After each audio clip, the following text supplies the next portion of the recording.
যারা তেজের দোকান ভাঙবে বলে ঠিক করেছিল সেই সব লোকেরা সার্থকের সাথে দেখা করে। আর এটা ঝিনুক দেখতে পেয়ে তাদের একটা ছবি তুলে নেয়। সমুদ্র ঝিনুক আর সুধাকে ওভাবে দেখে বলে, তোমরা কি করছো? ঝিনুক বলে, কিছু নয়, জাস্ট একটু মজা করবো আর কি। সমুদ্র তো কিছুই বুঝতে পারে না।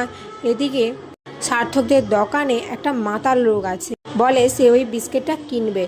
সে যখন বিস্কিটটা কিনতে যায় ঠিক তখনই তার বউ আর তার শালা চলে আসে ওখানে। তারা এসে বলে, সারা দিন তো মদ খেয়ে পড়ে রয়েছ, এখন আবার বিস্কুটের মধ্যে মদ রয়েছে, সেই বিস্কিট খাবে? ইমন তাদের বোঝানোর চেষ্টা করলে তারা বলে, শোনো, আপনি মেম সাহেবগিরি এখানে করতে আসবেন না, অন্য কোথাও গিয়ে দেখাবেন এসব। ইমন বলে, আনকালচারাল পার্সন, যা বলে দিয়েছে। এতে মহিলাটি খুব রেগে যায় আর ইমনের চুল ধরে তাকে মারতে থাকে। আর সেই মহিলার শালা সেও মারতে থাকে। এদিকে এসব দেখে সুধা আর ঝিনুক মুচকি মুচকি হাসছে, যেটা দেখে সমুদ্র বলে, তার মানে তোমরা এসব করেছো? ঝিনুক বলে, আমরা কিছুই করিনি, আমরা শুধু ওনার ছবিটা তুলে একটু পোস্ট করে দিয়েছি, ব্যাস, ওনার স্ত্রীর কাছে চলে গিয়েছে আর সেটা দেখেই উনি এখানে এসেছেন। অপরদিকে মিডিয়ার লোকজন এই সমস্ত কিছু টেলিকাস্ট করতে শুরু করে দেয়। তারা বলতে থাকে কিভাবে ইমন ছদ্মবেশ নিয়ে লুকিয়ে তেজের ক্ষতি করতে চেয়েছিল, কিভাবে কাঁচের টুকরো মিশিয়ে দিয়েছিল চায়ের মধ্যে, যেটা দেখে সার্থক ইমন এরা অনেক চেষ্টা করছিল আটকানোর, কিন্তু তারা কিছুই করতে পারেনি। এরপর সার্থক বলে, তোমাদের জন্য যদি আমি হেরে যাই না, তাহলে আমি কিন্তু তোমাদের কাউকে ছাড়বো না।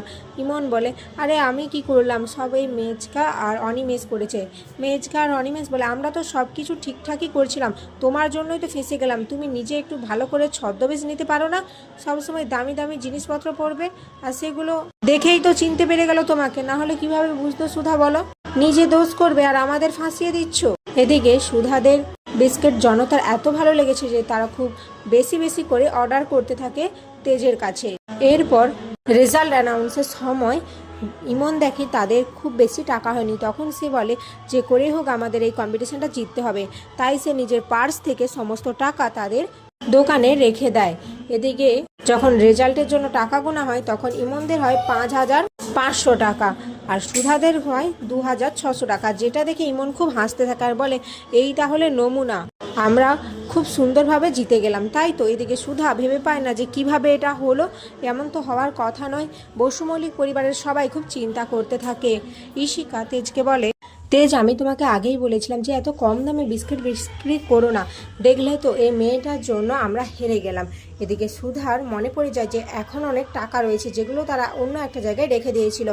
এরপর যখন সার্থকদের বিজয়ী ঘোষণা করবে তখনই সুধা চলে আসে সেই টাকাগুলো নেওয়ার, বলে, আমাদের এখনও কিছু টাকা বাকি রয়ে গেছে যেগুলো আনতে ভুলে গেছিলাম। এরপর সেই টাকাগুলো গুনে দেখে যে সার্থকদের থেকে অনেকটাই বেশি হয়ে গেছে সুধাদের টাকা গুনে দেখা যায় যে 6,600 টাকা, যেটা দেখে সার্থকরা অবাক হয়ে যায়, বলে, এত কম দামে এত টাকা কিভাবে হলো? এরপর তেজকে বিজয়ী ঘোষণা করা হয় আর বসু মল্লিক পরিবার সবাই খুব আনন্দিত হয়ে ওঠে। এরপর বাড়িতে সবাই মিলে জেতার জন্য সেলিব্রেট করতে থাকে। সুধা ঠাম্মির জন্মদিনে যে কেকটা বানিয়েছিল সেই একই কেক বানিয়েছে। এরপর কেক কেটেছে সুধা আর তেজ একসাথে। তারপর তরি সুধাকে আর তেজকে খাইয়ে দেয়। পরের দিন তেজ বেকারিতে গিয়ে সার্থক বেকারি নামটা বোর্ড ছুঁড়ে ফেলে দেয় আর সেখানে তেজ বেকারি সাইনবোর্ড টাঙানো হয়। এদিকে সার্থক ভাবে, আমার মনে হচ্ছে এই মেয়েটাই সুধা। তখন ইমন বলে, না, এটা কখনোই সম্ভব হবে না, কারণ আমি নিজে জানি সুধা মারা গেছে, ওর লাশ আমি দেখেছি, আর আমি নিজে তো ওই বাস অ্যাক্সিডেন্টটা করিয়েছি, আমার লোকজন ওখানে ছিল, ও সুধা নয়, ও রুক্মিণী। এদিকে অনিমেষ আর মেজকা তো অবাক হয়ে শোনে যে মেয়ে কি বলে, এই তার মানে সুধাকে ওভাবে অ্যাক্সিডেন্ট করিয়ে মারার চেষ্টা করেছিল। সার্থক বলে, ওই মেয়েটার ওপর 24 ঘন্টা নজর রাখতে হবে, আমাদের জানতে হবে ও সুধা না রুক্মিণী। যদি রুক্মিণী হয় তাহলে তো ওখানেই খেল খতম হয়ে যাবে। আর এখানেই আজকের পর্ব শেষ হয়ে যায়।